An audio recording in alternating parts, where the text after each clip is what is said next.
Setiap tempat punya cerita. Kadang cerita itu nggak bisa kita lihat tapi bisa dirasakan. Kali ini gue mau ceritain pengalaman nyata seseorang yang nggak bakal dia lupakan.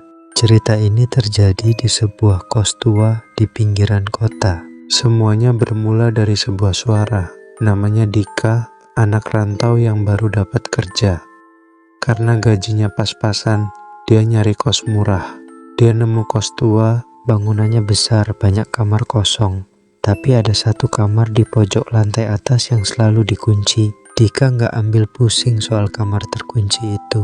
Awalnya, semua terasa normal. Tapi suatu malam, waktu dia rebahan sambil scroll HP, dia dengar suara ketukan pelan tok, tok, tok. Dia pikir itu dari kamar sebelah, tapi suara itu terus-terusan seperti diulang-ulang. Karena penasaran, dia keluar kamar. Lorong kos sepi dan gelap. Tapi pas dia mau balik, suara ketukan itu kedengeran lagi, lebih keras. Dan yang bikin bulu kuduknya berdiri, suara itu datang dari kamar pojok lantai atas. Dika pikir itu mungkin kucing atau angin. Tapi suara itu mulai sering muncul. Gak cuman ketukan, kadang ada suara langkah kaki pelan di kamar pojok itu. Tiap dicek, kamar itu tetap terkunci rapat. Sampai suatu malam, sekitar jam 2 pagi, Dika kebangun karena suara nangis pelan.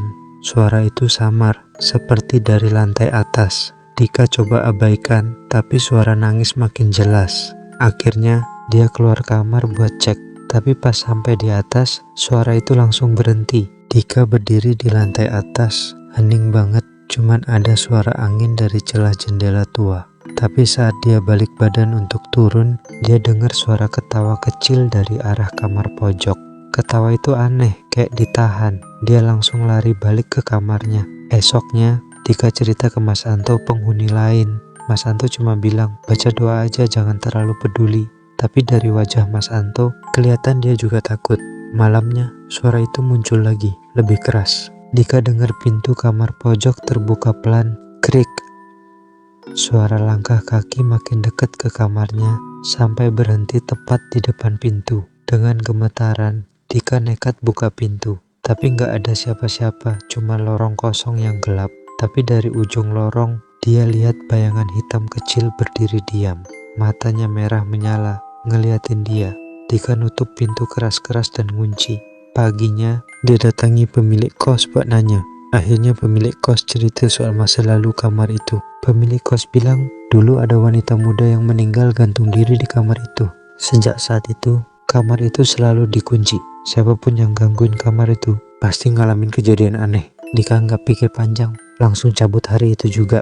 Tapi sebelum pergi, dia lihat cermin kamarnya. Ada tulisan samar seperti ditulis pakai jari. Bertuliskan satu kata, pergi. Pun sampai sekarang, Dika nggak berani kembali ke kos itu lagi. Gimana menurut kalian? Apa yang Dika alami cuma halusinasi?